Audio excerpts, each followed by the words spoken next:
Hello বন্ধুরা, আসসালামু আলাইকুম। কেমন আছেন সবাই? আশা করি সবাই ভালো আছেন। আমাদের খামার থেকে আপনাদের সবাইকে স্বাগতম জানাচ্ছি আমার এই ভিডিওতে। তো অনেকেই আমার ভিডিওতে কমেন্ট করেন, লিখে থাকেন, বলে থাকেন যে আমরা কিভাবে খাবার খাওয়াই, কি খাবারটা খাওয়াই।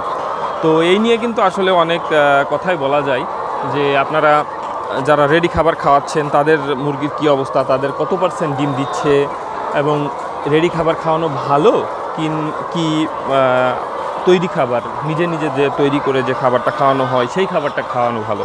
তো এই নিয়ে কিন্তু অনেক কথা বন্ধুরা বলা যায়। তো সেই কথায় না যাই আজকে, যে আমরা প্রায় যেদিন থেকে আমাদের 2টো ডিম দিয়েছিল এই খামারটার যেদিন থেকে মাত্র 2টো ডিম দিয়েছিল সেদিন থেকে কিন্তু আমরা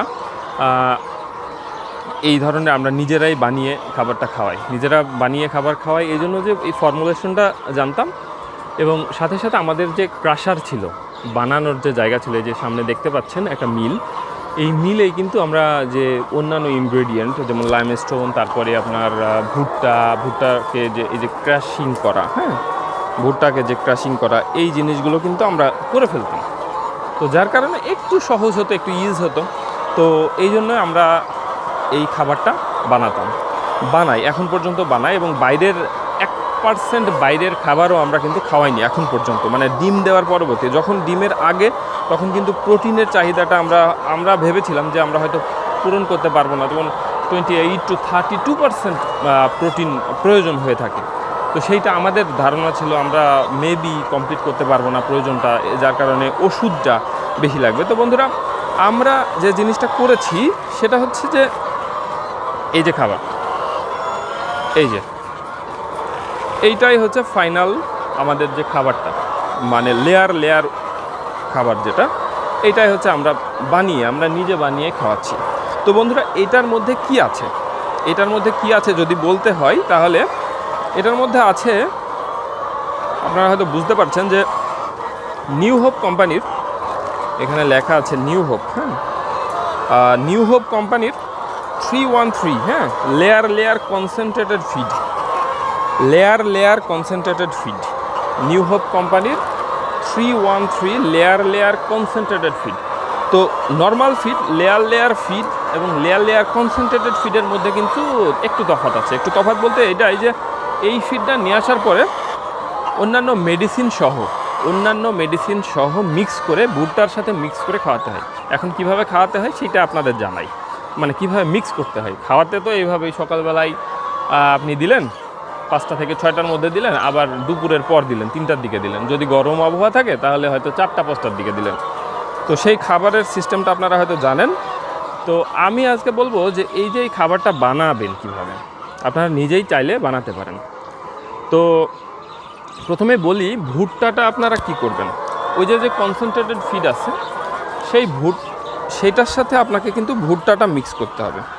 ওইটার মধ্যে মেডিসিন, মানে 28% প্রোটিন সহ মেডিসিন এবং যে উপাদানগুলো একটা খাবারে লাগে, ভুট্টা বাদে আমি বারবার বলছি যে ভুট্টা বাদে যে উপাদানগুলো খাবারে লাগে সেই উপাদানগুলো কিন্তু এখানে আপনার ওই 313 কনসেন্ট্রেটেড ফিড প্রায় 3600, 3700 কি 3500 টাকা লাগে।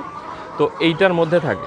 আপনি এখন কি করবেন, এটা দেবেন 40 কেজি, আর 60 কেজি দেবেন হচ্ছে ভুট্টা, 60 কেজি ভুট্টা, আর ওইটা 40 কেজি মিক্স করে খাওয়াবেন, দেখবেন খাবে। তবে আপনারা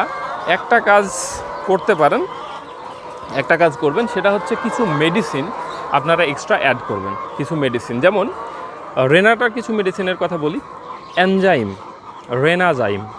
এনজাইমটা প্রতি কেজিতে 1/2 গ্রাম, 0.5 গ্রাম পার কেজি প্রতি কেজিতে। তারপরে আছে এগশেল টিওমো, এটাও রেনাটার, অন্যান্য কোম্পানিরও কিন্তু এগশেল আছে। তারপরে অ্যাভেলা জেড এম। আর চতুর্থ যে খাবারটা যেটা মিশাতে হয় সেটা হচ্ছে আপনার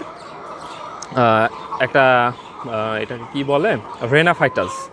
তাহলে 4টা জিনিস, অ্যাভেলা জেড এম, এগশেল টিএমও, রেনাজাইম আর রেনাফাইটাস, এই 4টা আমরা আসলে ওই রেনাটার ডিলারশিপ নেওয়া আছে, এই জন্য রেনাটার প্রোডাক্টগুলো ইউজ করি। এবং আমার মনে হয় যে রেনাটার প্রোডাক্টগুলো আপনার একটু হলেও দাম কম, সেই হিসাবে প্রোডাক্টের মান কিন্তু অনেক ভালো। তো যাই হোক, সে ব্যাপারে রেনাটার কথা না বলি, আমরা এই খাবারটা এইভাবে বানাই। এই যে দেখছেন, খাবার কিন্তু সকালবেলায় দিচ্ছি, খাবার খেয়ে শেষ করে ফেলছি। তো খাবারটা বানানোর আগে কিন্তু আপনাকে বুঝতে হবে যে এই যে ভুট্টাটা কেমন হচ্ছে, কেমন করে ভাঙছেন। ধরুন এইটা টোটালটাই একটা ভুট্টা, টোটালটাই একটা ভুট্টা। এই ভুট্টাটাকে প্রায় 10 থেকে 12 ভাগ করার পরে যেরকম সাইজ আসে, ক্র্যাশার দিয়ে যে সাইজটা করবেন, এই সাইজটা দিয়েই কিন্তু আপনি খাবারটা বানাতে পারবেন।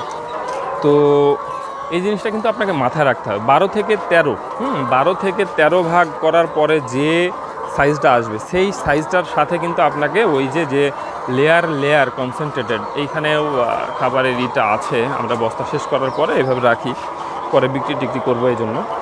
তো এই যে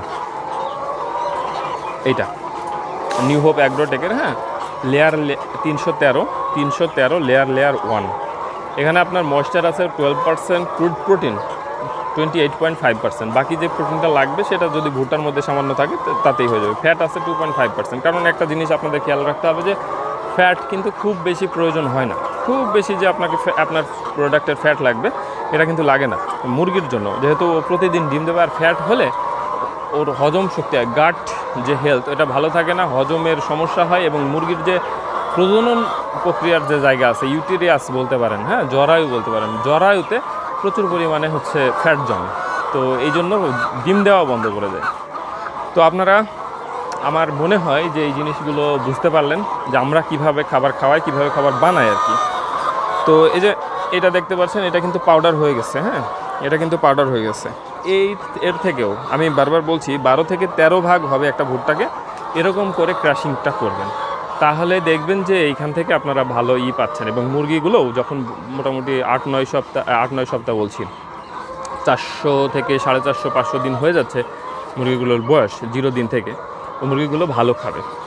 আর এই যে ঠোঁটের অবস্থাও কিন্তু বুঝতে পারছেন, ঠোঁটের অবস্থা দেখেন, এই যে ঠোঁটের অবস্থাও বুঝতে পারছেন যে কি অবস্থা। তো ঠোঁটগুলো ঠিক হয়ে যাচ্ছে, তো মুরগিগুলো এখন ভালোই খেতে পারবে।